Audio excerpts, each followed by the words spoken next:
It's Wednesday. We're live. Something great must have happened, and we all know what happened. Today was early signing day. SC signed 21 guys today. Real quick, I'm gonna give you a quick rundown of it, and we'll go through it again. 2 5-stars, 12 4-stars, and a couple 3-stars. We flipped a couple of guys late. We lost a couple today, but it's all good. We're still moving. Ryan, happy Wednesday. How are you doing? I hate your hat. I know. I put it on and I'm like, why am I wearing this hat, not my Dodgers hat? But sometimes sometimes black just looks good. Black, makes my color of my face maybe look better. But no, I'm good. I mean, it was a busy Black day. is a great color, Ryan. Black is a great color. Black is a fantastic color. Yeah, exactly. But no, been a long day. Been rolling with recruiting stuff since like 6:30 this morning. So it's been a long, busy, fun day. I'm excited to talk with you as always on this live as we get people in here. Thanks everyone always for hanging out. And hey, if you're coming over from Tim's show, welcome. We love that. We love the cross promotion that kind of the USC community has. Always appreciate that. I'll start with this, Coach. I would not say this if Madman was with us because I have too much respect for Madman. My love and respect for Madman is greater because he's not here. UCLA's had a pretty rough 48 hours, so we can find solace in that. Whatever any Trojan fans feeling about today, which I think overall it ended up being a good day, but whatever they're feeling, nothing was as bad as what UCLA has gone through the last 48 hours. All I got, it's the curse of Charles. I'm just gonna call it the curse of Charles from now on. Like It is what it is. Can I tell you something? So I'm at work today, and the receiver, I'm gonna say his name wrong. And for SC Tanuk. Yeah. Tanuk Hines. All right, Tanuk. Yeah. That's your boy. Tanuk. Yeah. So Tanuk Hines, there's a SC tweet came through and he was like, Southern California is my home. And I'm like, we already knew he was committed.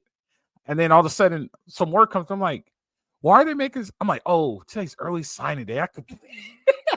We even talked about it. You forgot? We talked about it all day. I was like, man, I can't believe I did that. And then it all started making sense. And then right after that, once it made sense to me, that Hayes Fawcett guy or Hayes Fawcett just started showing all the flips. Like he flipped here, he flipped here, he flipped here. So that's a good one. Here's a good question right here. Let's start out with that one. That's a good question, Oscar. Yeah, right off the bat. So top 15 class, right? 21 kids signed. 2 5-stars, 12 4-stars. I'm not going to grade it until after the first Wednesday in February. I still think there's still some more work to do. I am impressed with what they did up front and the kind of guys that they got up front. You know what I mean? So I'm still waiting to see. The jury's still out. I'm gonna wait until the National Signing Day passes, and we'll see what goes on from there. But I'm not disappointed. I'm not walking into this like, man, I can't believe this. I'm kind of walking into this like, I can see what they're doing.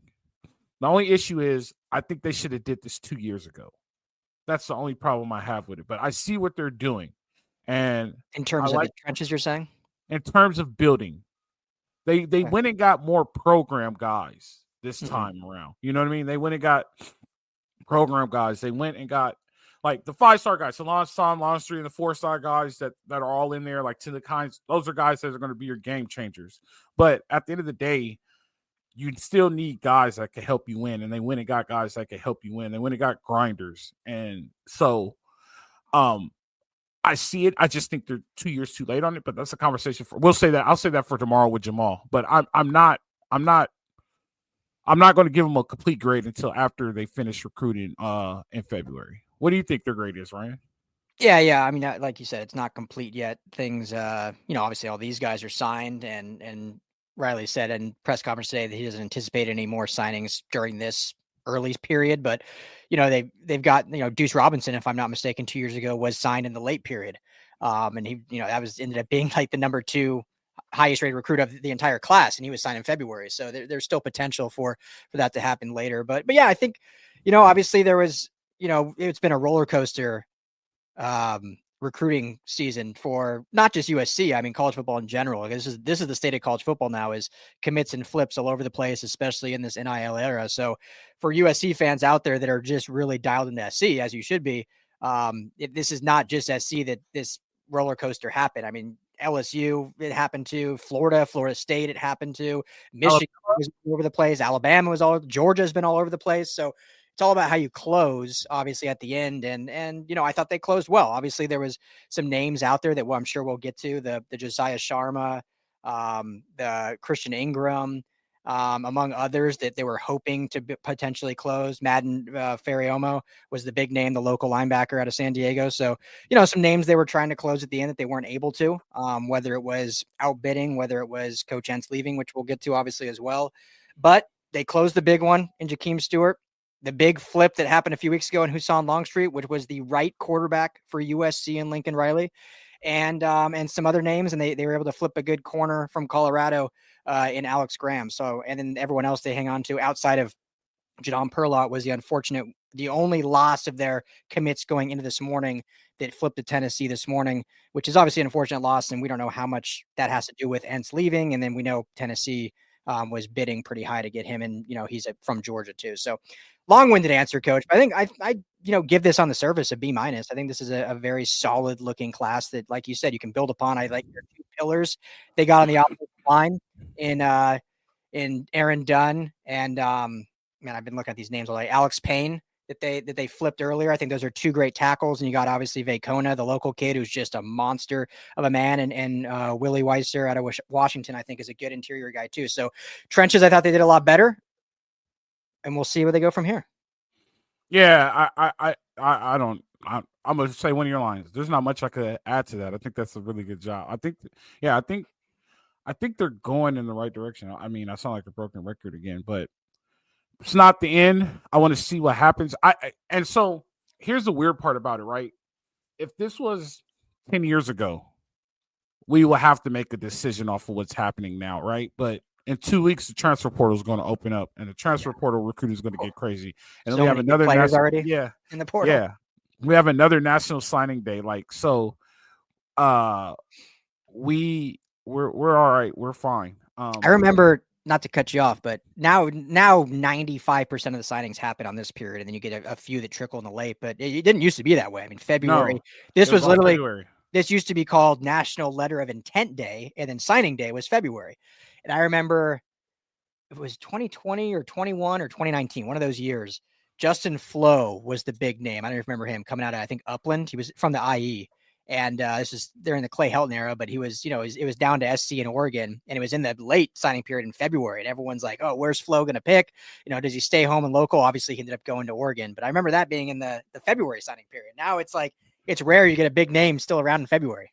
Yeah, and I got a better one for you. I'll go back to my signing class with Toby Gerhardt, and he waited all the way to the last day in April to pick the school that he wanted to go to.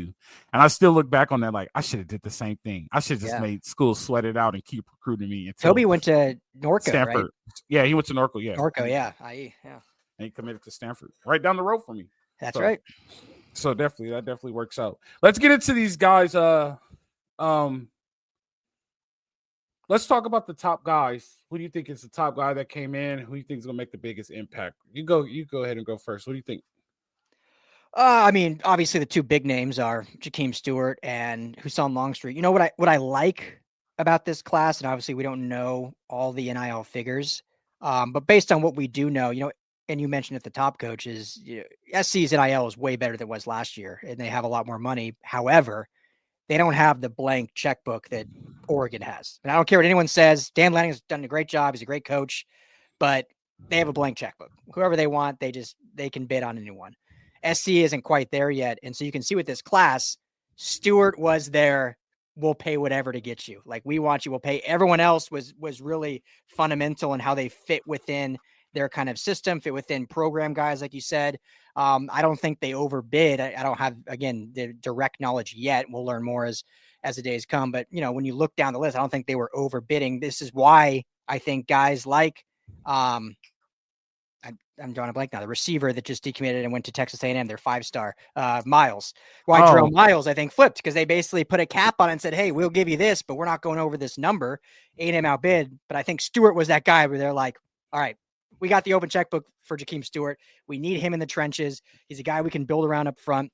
We know Coach Henney, that's his guy who he wants. And so I think that they did whatever it took to get him. And, he's a guy that if it works out, I mean, he's got all the talent. We talked about him a few months ago when he decided to transfer and sit out the year and whether that would impact him.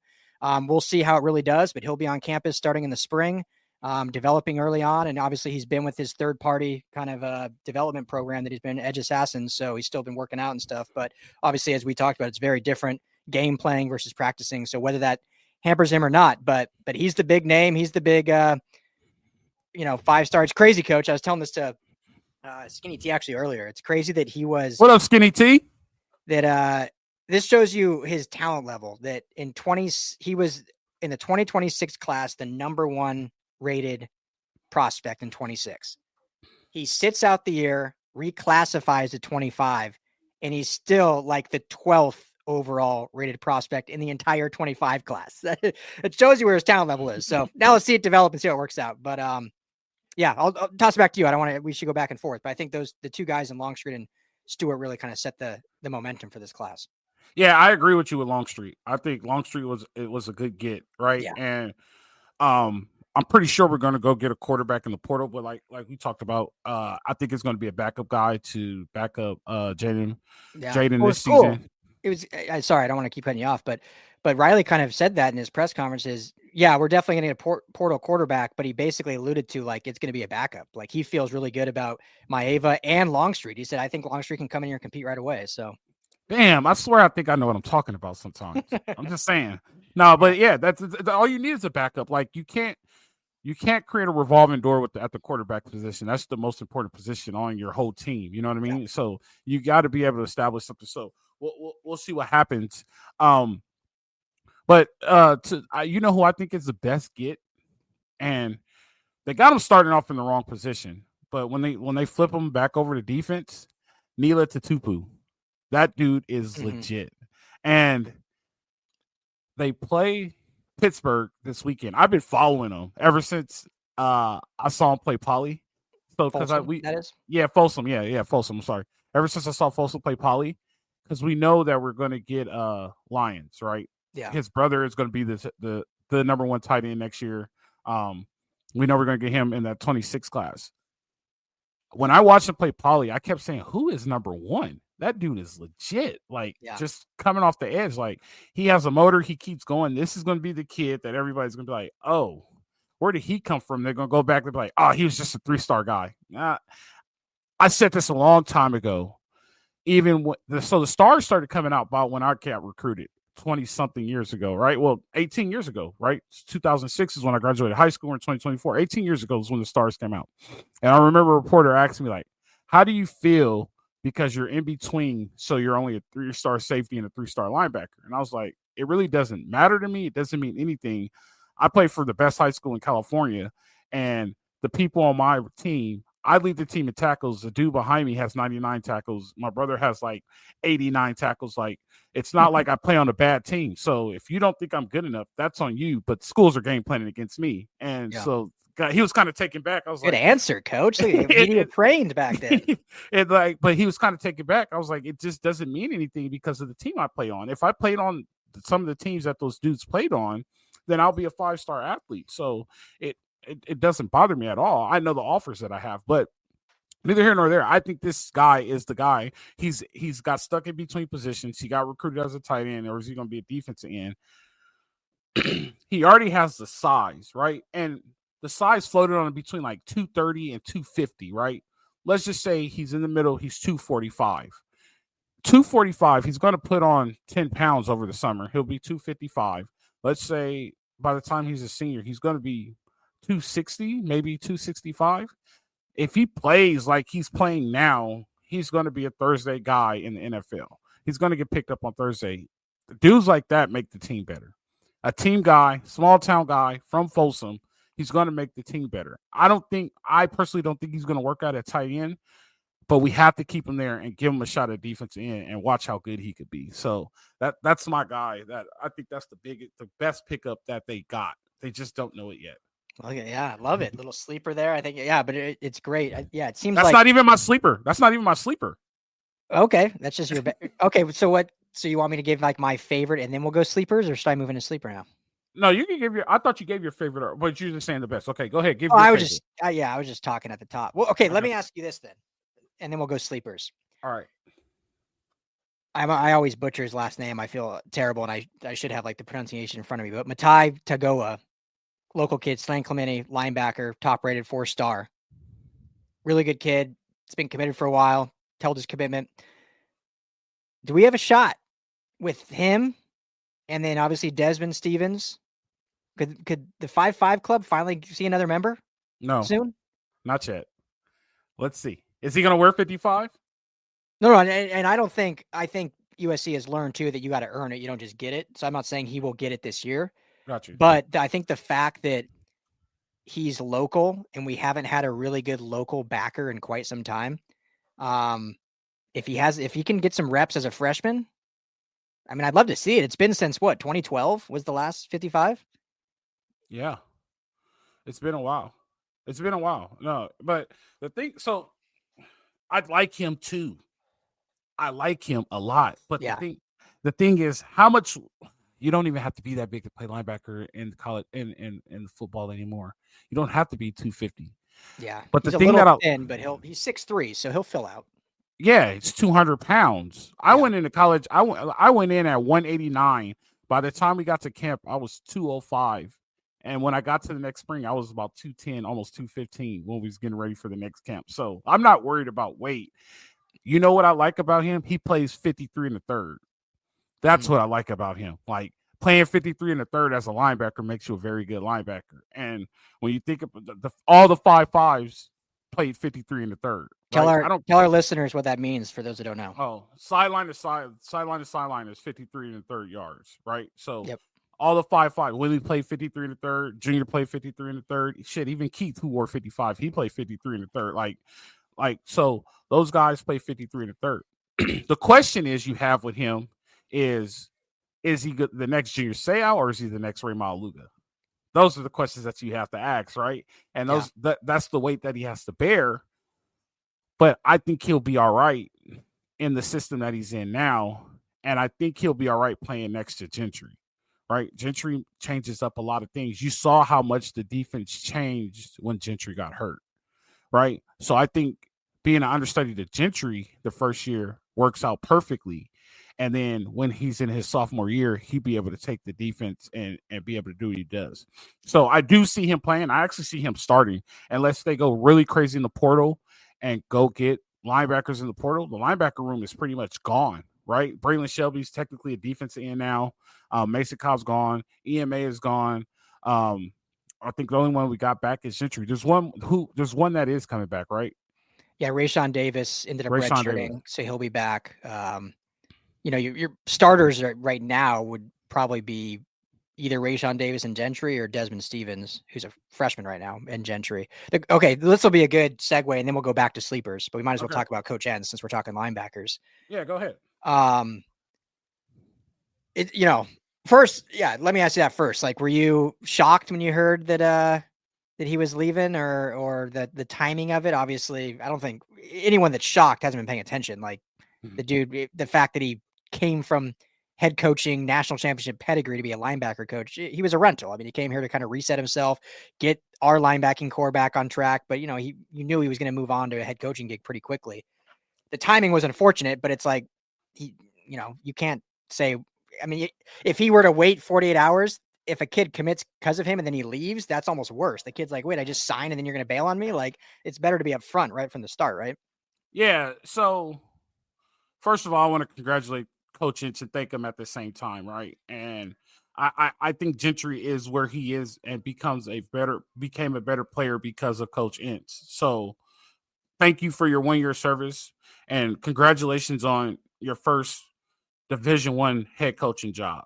I am a big fan of Coach Ince, and you guys know this, and like you and Jamal know this. Like I really get into like the detail of coaches and studying coaches and see what they're about and like their philosophy and everything behind them. He is a Pete Carroll. You know what I mean? And a lot of people don't know that. And you've alluded to this too. Every player on that roster loves Coach Ince, right? Mm-hmm. He's a Pete Carroll type guy, and like more like the players coach and understands like the players and really gets to know the players, like makes them feel like home. And I think Fresno is a great stepping stone job for him. This is not the end of Coach Entz. Coach Entz is going to end up somewhere in the Power Five, if there still is a Power Five. And I see him as a blue blood head coach one day. Like, for us to sit up here and say, well, it was bad timing. Well, let's look at the timing for college football coaching, right? So the season just ended last week. We just legit had a live show last Sunday, right? He went from having a live show the last Sunday to having National Signing Day a week later. The transfer portal opens next week, and it's open for what, 2-3 weeks or whatever. Yeah. Right. And then you get your early guys that are going to come in pretty much in January, right? School starts in January. So you get your early guys that are going to come in. Then you have to try to get some guys. That's where you get a lot of JUCO guys, where I think JUCO is really a really good spot for Fresno State. So those guys could still sign on National Signing Day, right? And then all of a sudden, you got to go through spring ball, and then all of a sudden, the portal opens back up. He had to go, right? He had to go put his new team in the best situation possible. It's not bad timing. It's just the way the calendar is set up now. It's not the old calendar of the old days where, I could still go recruit December, January, and try to scoot some guys and get some guys late in February. It just doesn't work like that anymore. Everything is moving so fast now. So he had to do what he had to do. And anybody who's upset at him doesn't understand what it take an opportunity. And he had to take that opportunity. And this is going to be the next thing for his career. He's the best person, I think, for the job. And like I said, this won't be the end of coaching. We're going to see him at a Power 5 job somewhere. So I thank you for it, and congratulations, man. You're well deserved of it. So I wish him nothing but the best. Yeah, I agree. I mean, it's unfortunate timing because the NCAA moved up the early signing period like 2 weeks. Right.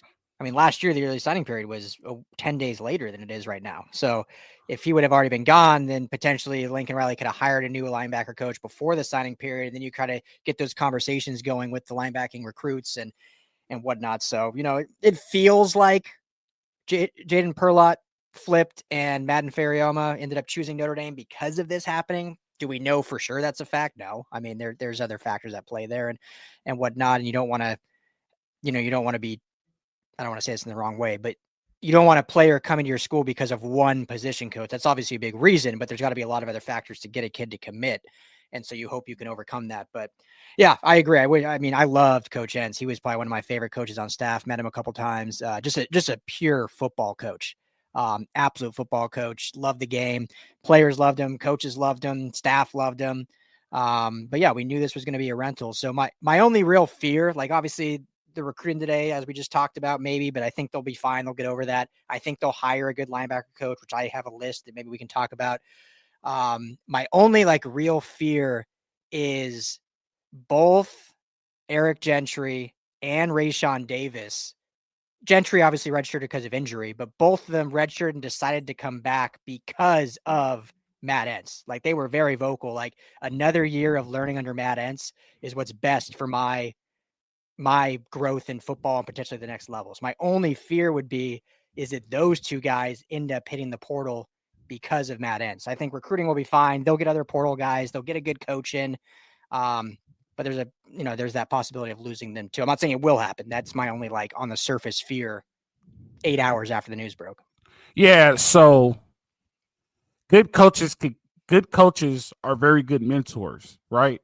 And so I'm pretty sure the conversation was, look, this is the best place for you to be. I have to do this. And, don't worry about leaving. I'm sure they're going to hire somebody else and this and that to put you in the best situation possible. But you need to stay here. And this is what's best for your career. Right. And as hard as it is, a lot of people get mad at the players for entering the portal and this and that. But coaches had a portal long time ago, right? Mm-hmm. Coaches had a portal a long time ago. They always had an open portal. So Matt Entz probably told them dudes to stay, or at least give it a year. Give it a year and see if it works out, right? This is Gentry's last year. Just give it a year. This is your last year. Go out of Trojan. I think Gentry is a Trojan, though. I think he's really adapted to the USC culture. I think so. I'm not worried about him. And he's playing in the bowl game. Did you see that? I did not see that. That's big news. Yeah, he's going to play in the bowl game. Yeah, so I think that I'm not too worried. I wasn't too worried about that. I didn't even think of that. I just thought, man, good for him. Like that's the way he needs to go. He's going to go compete with Boise State. He's going to go get that team where he needs to be, and he's going to. Yeah, he's gonna get a Power 5 job eventually. I thought the other coaching news would have made me more excited, but we'll talk about that at a later date. I was so happy when I saw that. I was like, please go. Oh man, yeah. All this, it's so LA sports that all this stuff happens on an already busy day. Like I'm like, all right, it's gonna be a busy ass day with recruiting, and then we get Entz leaving, the Riley rumors. I'm like, it's so LA sports that all this happens. That wasn't a rumor. That was legit. They reached out. Oh yeah, not a rumor, but yeah, story, whatever. The only thing that I'm curious about, is did his agent leak that, or did somebody from Central Florida leak that? Let's not get into that though. Let's not get into that. But that's the question you have to ask: did his agent leak that, or did somebody from Central Florida leak that? Because let's talk about that tomorrow. Remember, I'm gonna write that down. Let's talk about that tomorrow because he's helping himself. Put it like that. So yeah. Do you have any off the top of your head any linebacking coaches you'd want to see SC pursue? Putting on the spot. So yeah, you're definitely putting me on the spot. You're making me look bad because I do not know any linebacker coaches out there that SC would pursue. This like I told Jamal the other day. For the next 9 months, you and Ryan are going to shine because I'm completely out of my realm. I don't know any linebacker coaches out there that I would want to see being pursued. I will say this. Can I give a criteria other than a name? Yeah. It doesn't have to be Matt Entz personality-wise, but it needs to be Matt Entz mentor and coaching-wise, right? It needs to be somebody that is able to develop these dudes, and it needs to be somebody that can at least point these kids in the right direction. And I'm always going to say not make it about the money, but it is about the money now. It's worse than the NFL. Like the NFL only gets about the money when your contract is up. For these dudes, it's about the money every single day. But they need to have somebody that's able to develop because they're going to have a young staff at linebacker. So you need a very good developer, a very good mentor because it gets hard, dude. It gets hard. It's not like high school. Right? You're there on campus when nobody's there. And the next thing you know, the volleyball team shows up. And then the soccer team shows up. But by that time, you already been 3 weeks into camp. And then the band pops up. You're like, all right, the season's getting close. But then you start forgetting days and then school starts and like you're on your own and like your parents aren't there. Like mentally for an 18-year-old, like it gets hard. So you need somebody to be able to get those people through it. And that's why Gentry's good because he could be some type of mentor to these kids in this situations because he's been through it, 5 years now. So, a good mentor and somebody that could coach and really develop. Those would be my criteria for it. Yeah, no, I agree. Can I give you a couple names? Get your reaction? Yeah, go ahead. So to me, and I haven't like dug deep, but I think on the surface, I obviously have done research, but I think to me, like the no-brainer one to bring on is Chris Claiborne. I mean, okay. To me, that makes a lot. He, obviously SC legend. Is he coaching right now? Yeah, he's a linebacker coach in the UFL for the St. Louis Battlehawks. Oh, okay. Then yeah, that's okay. That's a. And then he was as you know, he was on Herm Edwards' staff at Arizona State. And then he coached Calabasas High School and he coached at SC as a quality control coach. So he's got the coaching experience.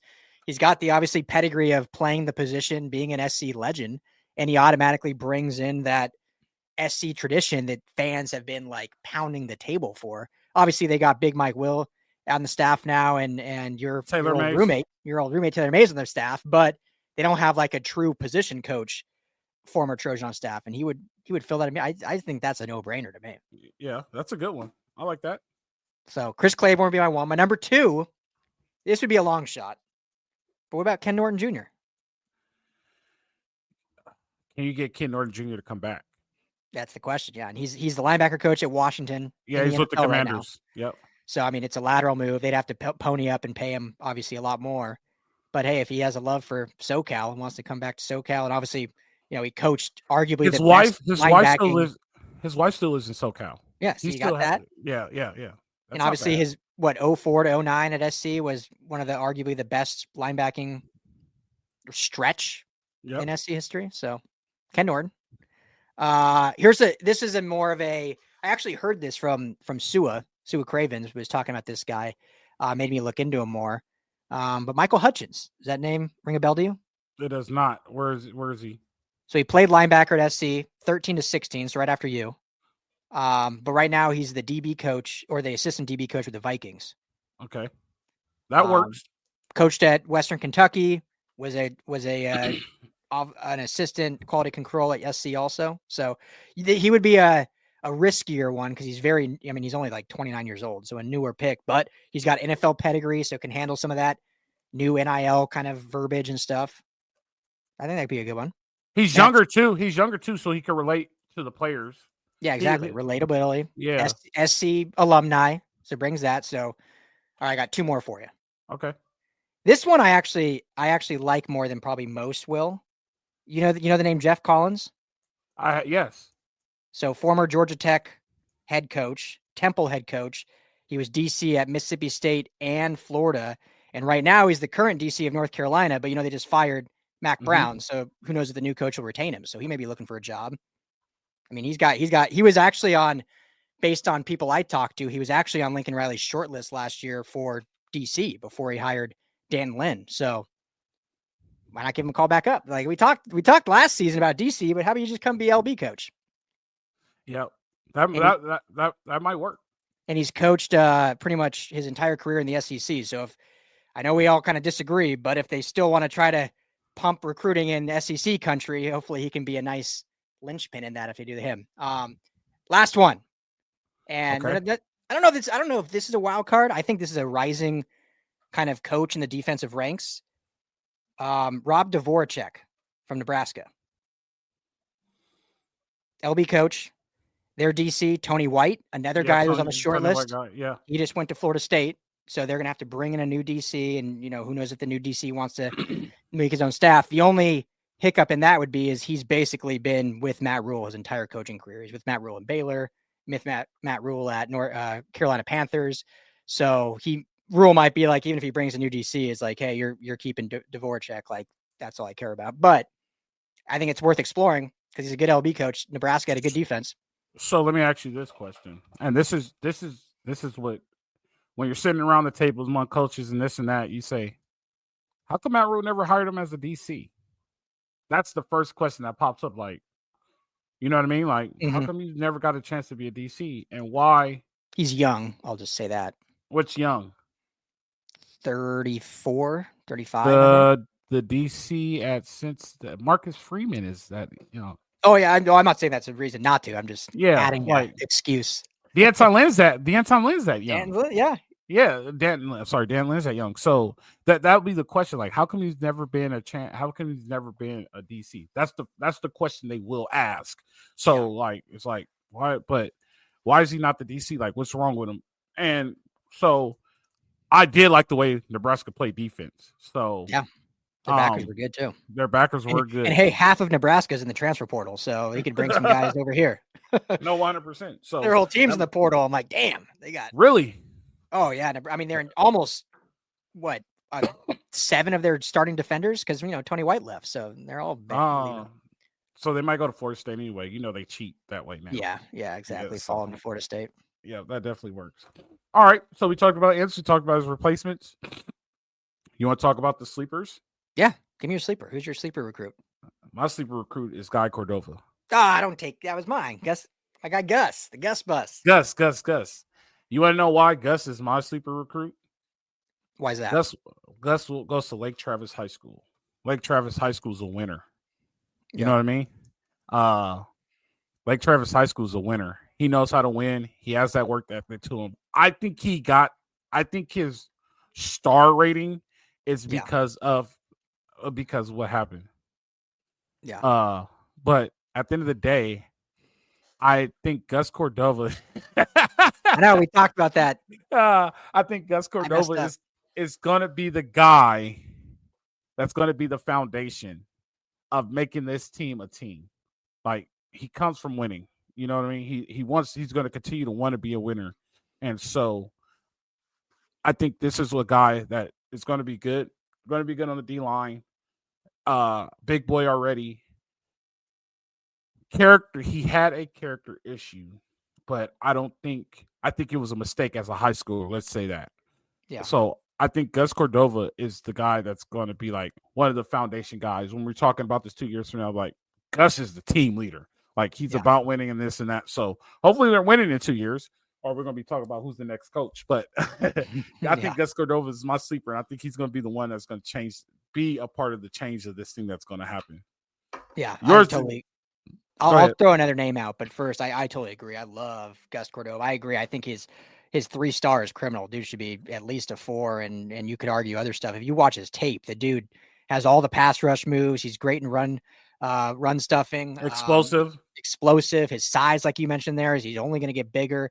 He's that classic white pass rusher that's just a bring your lunch pail to work kind of guy. Mm-hmm. Like he does it all. I think it's been great. And you get him with the tutelage of Coach New and Henny, and I think the sky's the limit. So, we're all talking about, as rightfully so, Jahkeem Stewart, but Gus Cordova could end up being the best pass rusher of this class.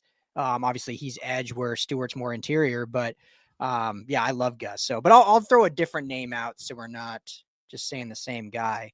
And I'll stick on the defensive line because I just think that's the group that needs the most work from last season. And I really like Floyd Boucard. I don't know if you watched his tape at all. Canadian dude. Canadian that obviously moved down to Florida, went to high school in Miami area. But another one that's I thought he was a little low in terms of ranking, a 3-star. Thought he played a little better than that. He's a big body. He's real twitchy in the middle. And I think, not that I will never truly compare a player to Aaron Donald because that's just not fair. One of the greatest to ever do it. But his playing style is like that of Aaron Donald from the interior, in the sense that he's extremely quick first step and can get a jump on interior, slower offensive linemen and get around them very quick, which you don't see a lot from big defensive interior tackles. So yeah, I love it. I really like Floyd Boucard as well.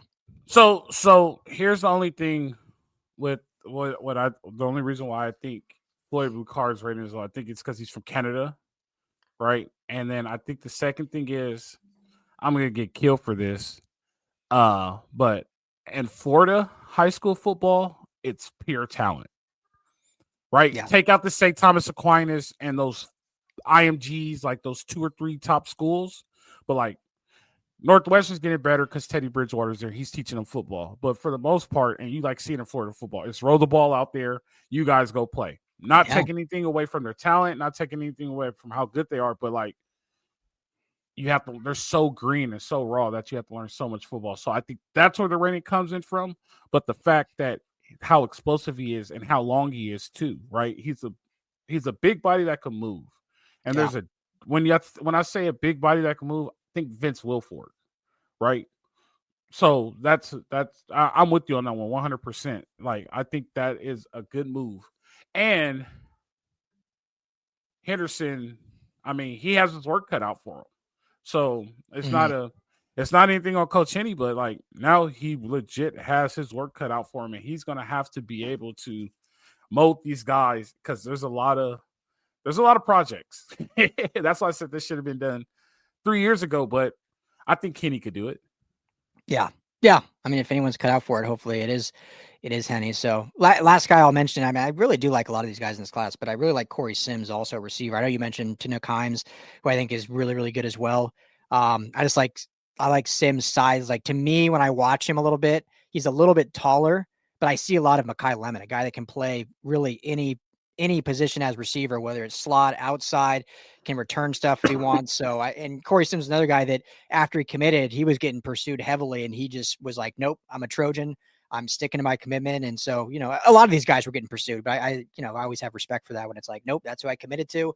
He didn't flip from one school to a USC. He committed originally and stuck with them, as did actually all their committed receivers were, one-time SC commit. So love seeing that.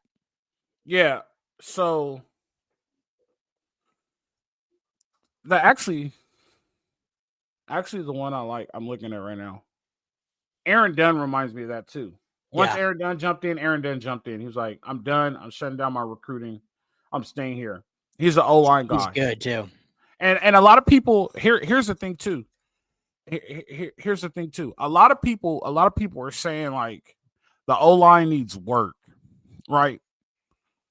Just take out the Michigan game, right? And maybe Wisconsin.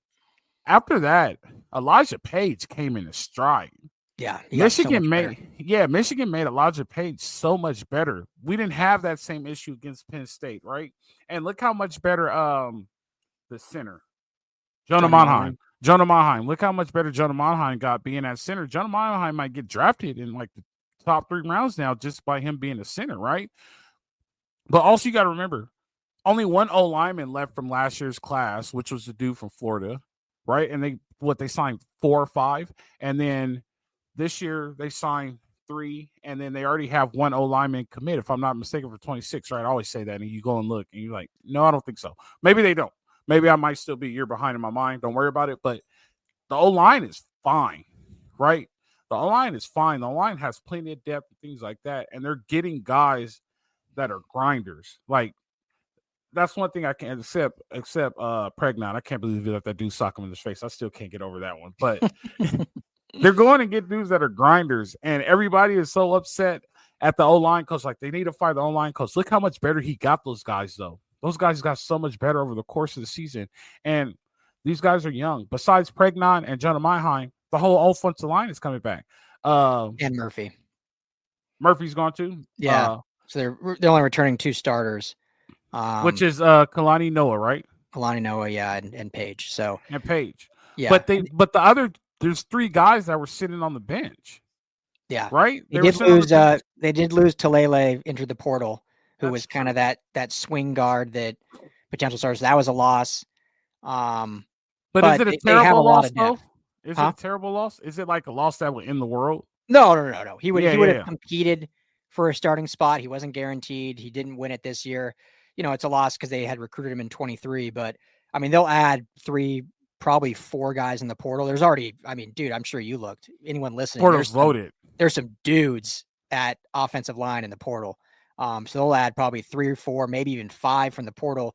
But they have, as you said, and I didn't want to jump in, but they have some really good talent that they've been developing. Like 5 guys. This is the first class they didn't have 5 guys, which again, that might change come February.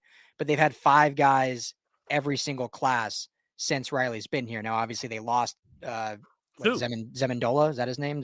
Yeah. They lost him right after spring camp last year. But outside of him, they've had 5 every class. So that's 5 every class. This is his 3rd year. 15 minus 2. That's 13 guys. Yeah. Right? Like, that's 13 guys. Like, the depth is there.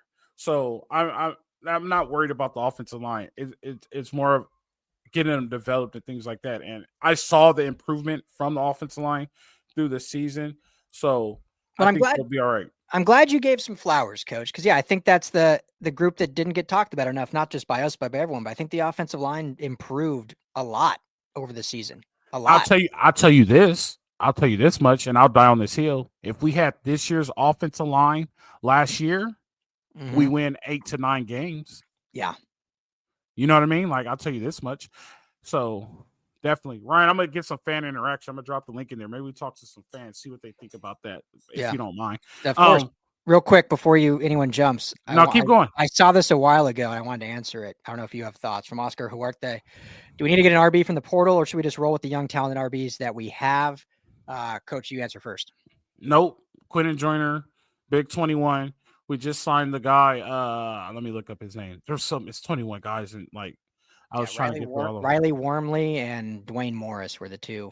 Dwayne Morris is the guy that I think is gonna be the one that's gonna watching his film. I think he's gonna be the one that's gonna be get some time. They're gonna have to wait it out though, because Quentin Joyner, if I'm not mistaken, is a true sophomore. True sophomore. So depending on what he does next year, he might have to play. 21 was a true freshman. So, I mean, there's not a lot of spots for running backs in this offense, right? It's like 2 guys get the ball. So they're going to have to wait. They're going to have to be patient. So definitely. I dropped the link in there. You guys jump in. We still in ideas from USCJ. Yeah. But and also, you guys jump in with your call. Go ahead. I'll add to that super quick. I wouldn't be shocked if they add one. I hope they don't. And I certainly hope they don't add anyone of like a Woody Marks caliber, because based on other conversations or whatnot, like if they would, then I wouldn't be shocked if Joyner jumped in the portal. And that's the last thing we want. Like he needs to be the face of the running back room for the rest of his career in state SC. Joyner's a fantastic back.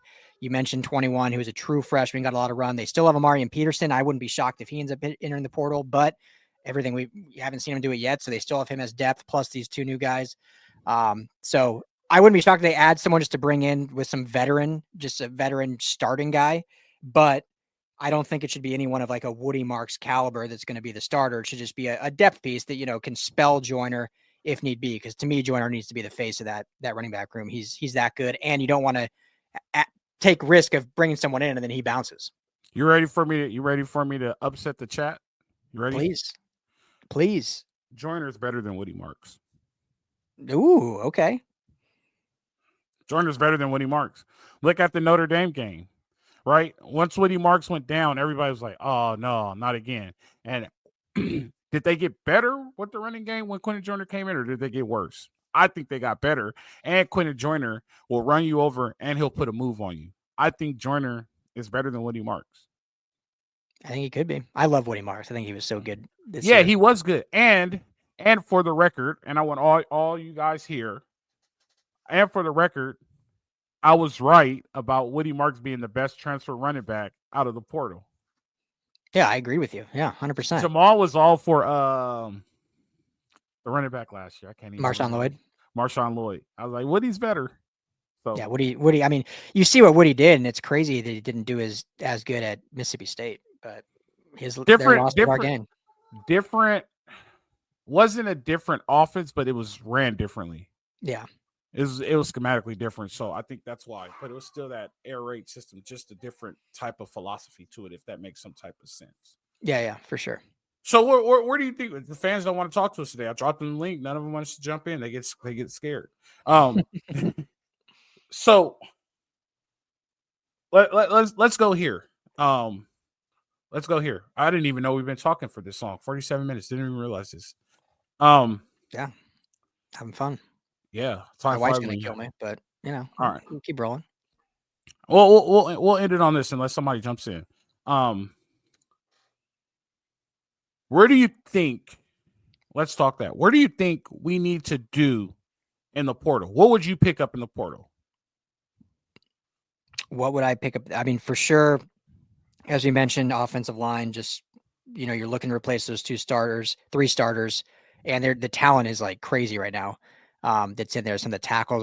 Right when we jumped on, I think a freshman tackle from Oregon just jumped in the portal, if I'm not mistaken. That was earlier today. I saw that. Yeah. Yeah. So there's like some young, good talent that can be, pieces like an Emmanuel Pregnon who was here for 2 years. So not just a one and done kind of thing. So I think offensive line, defensive line, you're still going to add. I love the depth and youth that they've added in this class and with some of the other pieces, but you're still going to need to add some in the portal, like they did with Nate Clifton and whatnot, that can come in and play right away if need be. I think skill wise, I know they will add receivers because they always do, but I don't think they need to. And they're good there. Running backs good, as we said. I don't want to list every position, so I'll just stick with that. Offensive line, defensive line. What do you think? Defensive line, linebacker, and defensive back. Defensive back for sure, because they're losing everyone. Well, they're not losing. Well, has it been confirmed yet? Is Ramsey going to go to the pros?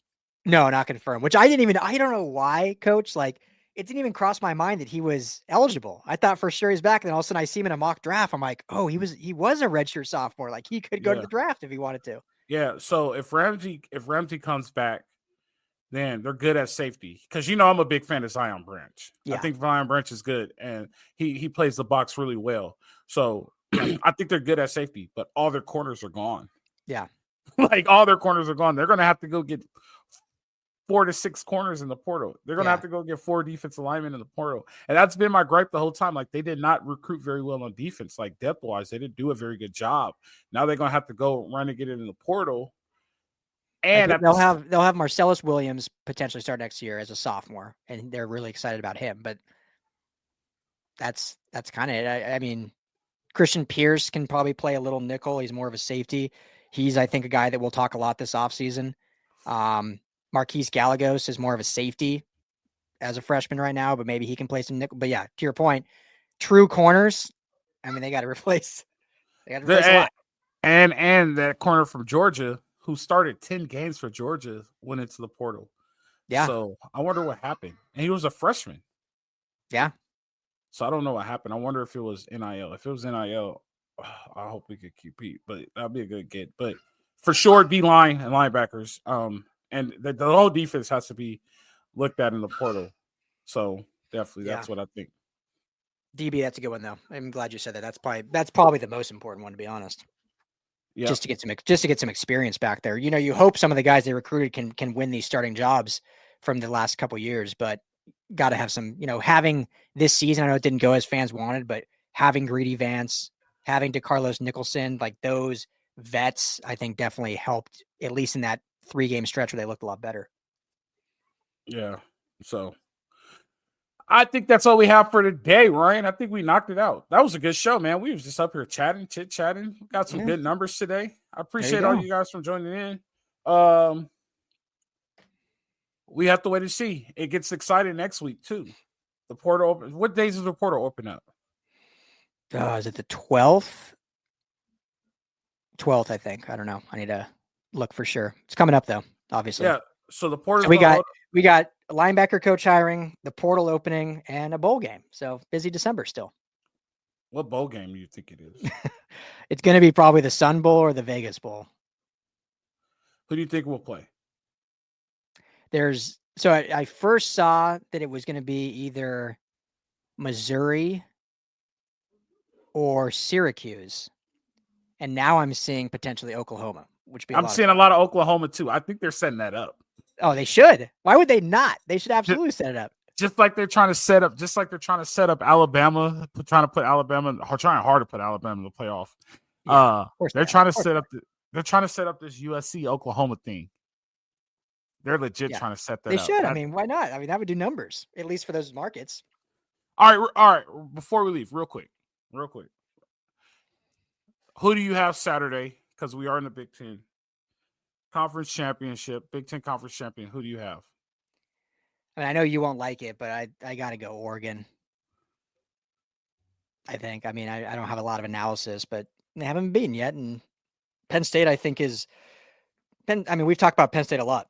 I think Penn State's good. I don't think they'll ever be like a great team, even this year. I mean, SC should have beat them, and they're 6-6. I don't think SC would beat Oregon. Not that they obviously didn't beat Penn State, but they should have. They played them. I mean, they were smoking them in the first half and blew it in the fourth quarter. So here's the thing. Here's the thing about SC.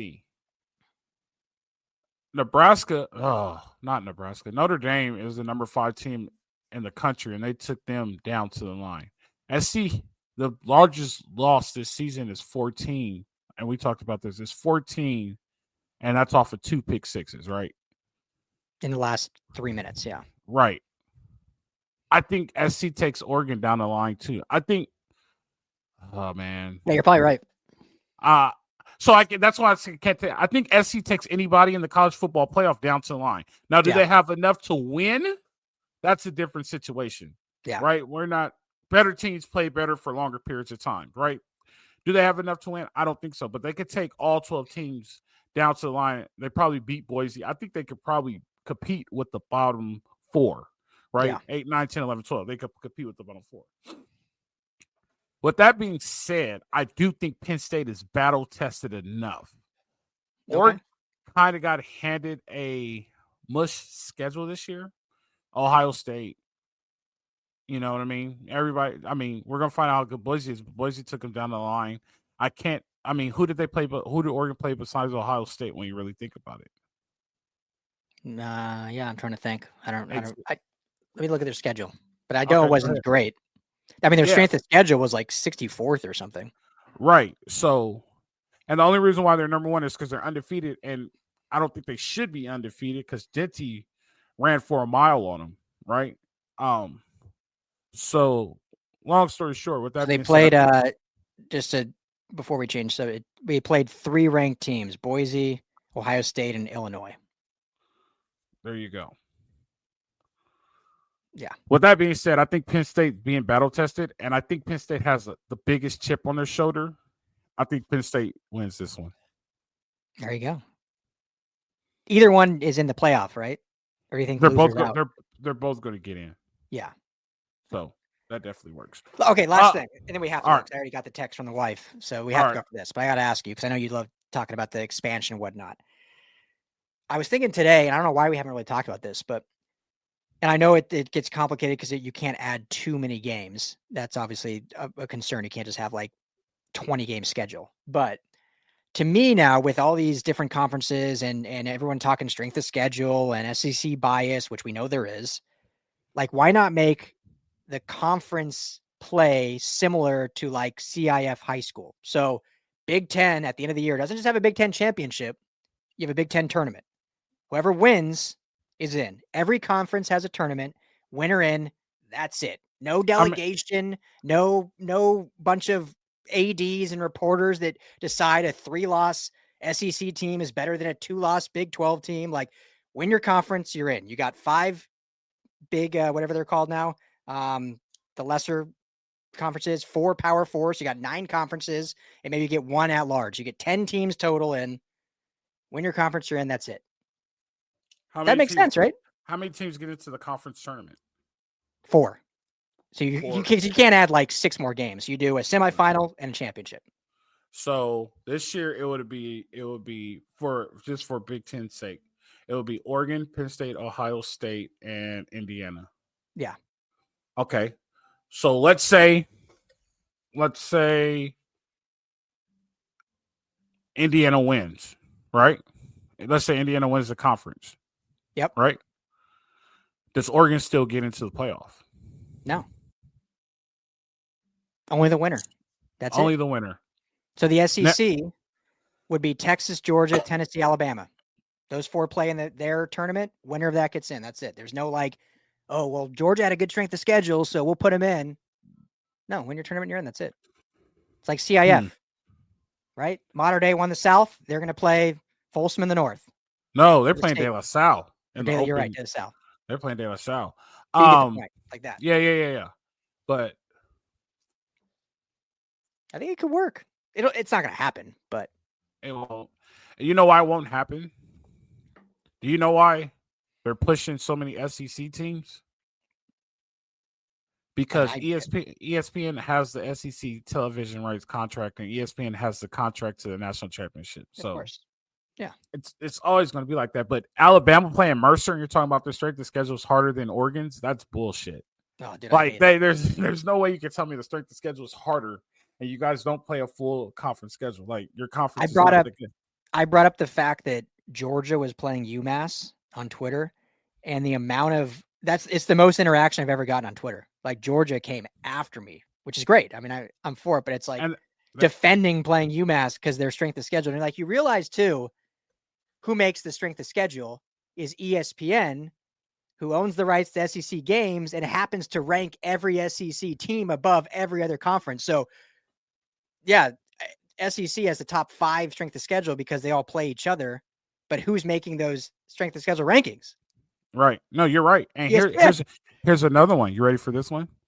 This is the second time a Big 12 school has come into your conference and made the conference championship. Yeah. There you go.